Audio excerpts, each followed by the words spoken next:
How do you respond to critiques that Christian Zionism is politically rather than theologically driven? So as we study the subject of Zionism and Christian Zionism, one of the charges that is often brought against us is that this is a political movement. And it is true, many people do see it like that. But to unpack this, we need to understand both Zionism and then also have an understanding of what is Christian Zionism. How is that different? Any student who studies the history of Zionism, the formation of the State of Israel, and the movement that pre-existed it, the Herzlian Zionism and the World Zionist Congress, you will inevitably soon discover that many people associated and involved with this movement were what have come to be known as Christian Zionists. So these were Gentile believers who, for some reason, were supporting the Jewish right to self-determination in their ancient homeland. Now, Zionism for Herzl was a political endeavor. He considered it as the way to help people escape anti-Semitism in the diaspora and that they needed their homeland. However, there was this other group of people who were instrumental in making some of this happen, and they had a slightly different belief. Yes, they wanted to help Jewish people escape persecution, but their belief was primarily founded in the Bible. These were what's known as Christian Zionism, and there were many of these people in the British cabinet around the time of the Balfour Declaration of 1917. Let me just give you an understanding, a definition maybe, of Christian Zionism. Christian Zionism is motivated by a biblically based religious conviction that sees a continuing need for the Jewish people and the covenants of God. Now, what it basically means is that we don't only see it as a political need, we actually see it as a biblical foundation. It is the fact that the Jewish people, the Jewish nation, were given that land as a covenant, and that they will come back into that land and they will then be redeemed and restored to their relationship with the Lord. There's many different nuances within the banner of Christian Zionism, but that is basically one of the ways that we find it here. The issue I'm highlighting this is that it's primarily actually, for Christian Zionists, a theological issue before it's a political issue. So the theology must always come first. The foundation of why our understanding of the Jewish people must come from the scriptures.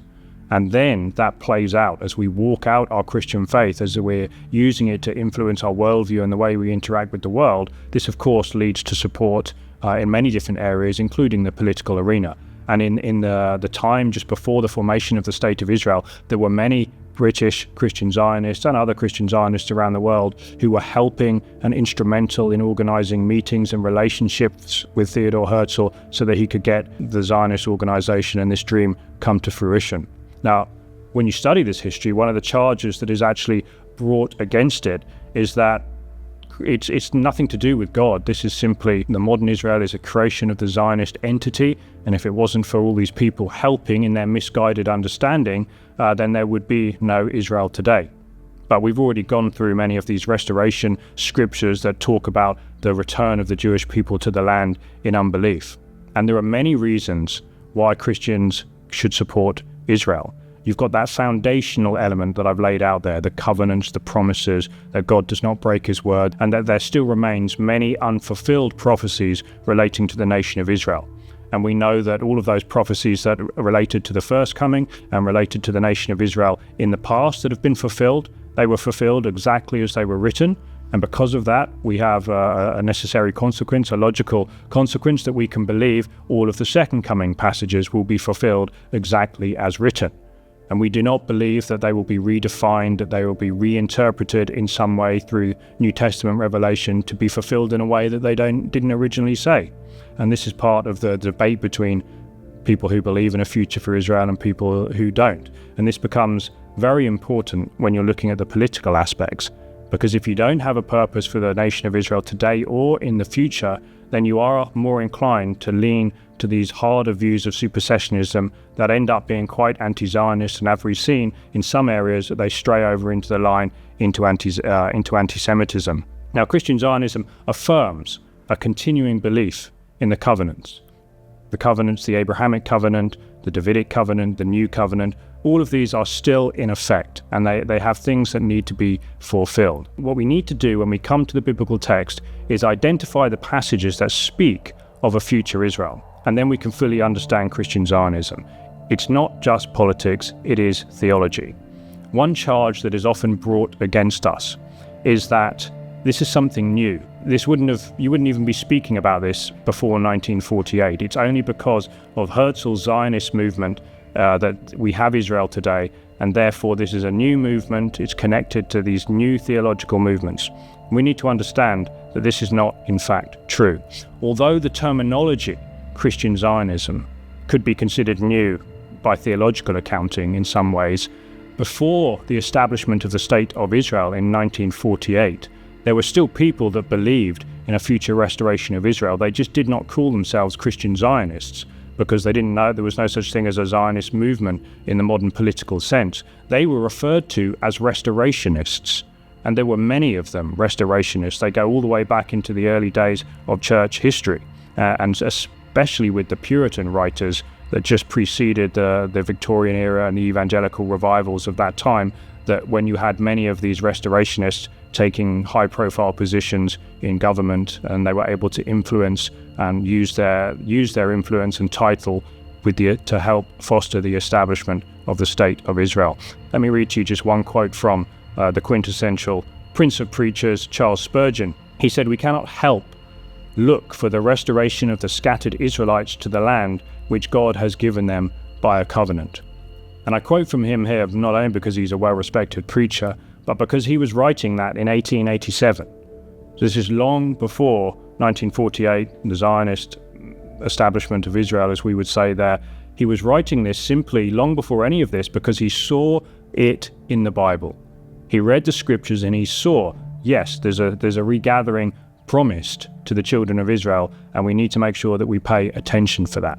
So I would say if people are trying to say this is just a political thing, we need to undergird it with theology. We need to show that the history of this belief completely predates the modern political movement. And the way that I often do this is to provide a biblical theology for the beliefs of Christian Zionism. Primarily, I'm referring to that belief that there's a purpose for the modern state today, even whilst they're in unbelief, that there will be a future national salvation that leads us into the kingdom era. These are some of the primary issues that we have today. The threefold way I like to teach this biblically is that we say it's like a stool with three legs. And the first leg is we have to prove that these are covenantally rooted. The promises of God are covenantally rooted. It's just a key fact that we need to keep coming back to. We find these laid to Abraham in Genesis 12 and expanded throughout the book of Genesis. And we find these things given to David in the Davidic covenant in 2 Samuel 7. And we find these in the new covenant in Jeremiah 31. All of these things, in many ways, are related to the future promises of Israel. And it goes throughout the whole Bible. As we've already spoken about, when you come to the New Testament, you find in Luke chapter 1 the birth of Jesus Christ being associated with the Davidic covenant. When we talk about the death of Christ, that is with the new covenant. So all of these things are still in effect. Now, many people come to the book of Hebrews. This is one question that supersessionists often ask. They come to the book of Hebrews, usually Hebrews chapter 8, where the author of Hebrews is making that comment where he says that the old is becoming obsolete, and the new is now the one that we need to focus on. Whatever is becoming obsolete or whatever is becoming old needs to be done away with. And this is an area I like to call covenant confusion. So many people read a text like that and they say, you see, all of this Old Testament focus on a physical land, a physical nation, and a physical people, that has actually been done away with now, you see. And now we're in the New Testament era, and this is speaking about a spiritual fulfillment in the church. And if you're not careful, understand what's going on there, it can sound like quite a convincing argument, because the text of Hebrews does say quite strongly that the old is becoming obsolete. But what has actually happened there is a mistaking of the covenant. If you read the book of Hebrews carefully, you'll soon discover that he is specifically speaking about the Mosaic covenant that is fulfilled and terminated with the death and resurrection of Jesus Christ. He's not speaking about the promises found in the Abrahamic covenant or the Davidic covenant or even the new covenant in that respect, which continually affirm and repeat all of the covenantal promises first made to Israel. So we would agree in some sense that the Mosaic covenant has been done away with or fulfilled in the death of Christ. But that's a very different thing than saying that all of the other promises made to Israel are also done away with. What they do is they just take this term old and they put everything in the New Testament, in the Old Testament, under that term, and then they say, Hebrews says it's obsolete. But of course, that's not actually how the Bible works. The covenants are differentiated from each other. That's just referring to the Mosaic. So that argument's one I encounter quite frequently, and we need to push back against that there. He's doing away with the Mosaic. He's not speaking about the covenantal land promises that we find. So when we're speaking about this first foundation, covenantally rooted, show that the promises of a future Israel are related to all of the covenants. If you read carefully, when Paul is making his argument for a future Israel, and he says, so all Israel will be saved, and then he quotes two scriptures in support of his argument, and he quotes, interestingly, Isaiah 59 and Jeremiah 31. And those are the exact two scriptures in the Old Testament that speak about the new covenant. So what he's actually doing, it's a masterstroke of Pauline exegesis here. What he's actually doing is rooting his belief in the future salvation of Israel in the new covenant. Because people make all sorts of arguments that the old covenant's done away with, even the Abrahamic one is done away with. No Christian, whatever your belief in Israel, makes an argument that the new covenant is done away with. Because how can we? The new covenant is how we're grafted into salvation. It's the blood of Christ. Every time we take communion, we remember the new covenant. So for Paul to make that specific argument that the salvation of Israel is connected to the new covenant, and the new covenant is still in effect, and everyone agrees on that, then surely the conclusion of that is the salvation of Israel is a sure thing too. So the covenants are so important to grounding our theology. And the second stool, on the second leg in that stool, would be these things are prophetically confirmed. So they're covenantally rooted and they are prophetically confirmed. And what I mean by that is that the initial promises that you find in the covenants are then expanded and reaffirmed throughout the whole of the Bible. Particularly referring to the major and minor prophets of the Old Testament, almost every single one of them you will find prophecies speaking to this future time period, the future salvation and restoration of Israel. Isaiah chapter 2, Micah 4, Isaiah 60, all of these passages speak of this future time. So it's actually one of the most talked about periods in the whole history of the Bible, maybe even more than the time that Jesus walked on this earth for the years that he was ministering. We have so much in the prophets, so you can't discount them.